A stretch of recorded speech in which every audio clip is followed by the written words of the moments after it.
बिस्मिल्लाहिर्रहमानिर्रहीम। अस्सलाम वालेकुम डियर स्टूडेंट्स, उम्मीद करती हूँ आप सब खैरियत से होंगे। किंगवे ग्रुप ऑफ स्कूल्स की तरफ से हम आपको ऑनलाइन लेक्चर्स भेज रहे हैं, जिसमें जमात शीशम की जोग्राफिया को हमने शुरू किया है। इसमें हम पढ़ रहे हैं बाब नंबर 2, जो कि मेरे पास है ग्लोब नक्शे उनका इस्तेमाल, जिसमें हमने नक्शों की बहुत सी इकसाम भी पढ़ी हैं। आज जो हमारा आज का काम है वो हम इसके कसीर इंतखाबी मतलब कि इसके MCQs करेंगे। तो शुरू करते हैं। आपका पहला MCQ है ज़मीन का मॉडल है तो उसको हम ग्लोब कहते हैं।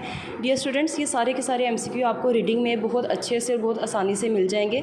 जिस तरह से यहाँ पे दिया गया है कि ज़ीरो अर्ज़ बल कहलाता है, तो ज़ीरो अर्ज़ बल जो है वो हमने रीडिंग में पढ़ा है, हम कहते हैं ख़त इस्तवा को।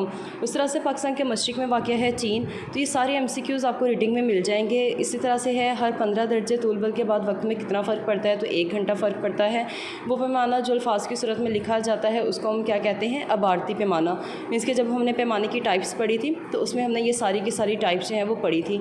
तो आपने ये वाले MCQ जो हैं ये आपने बहुत अच्छे से याद करने हैं। Stay home, stay safe.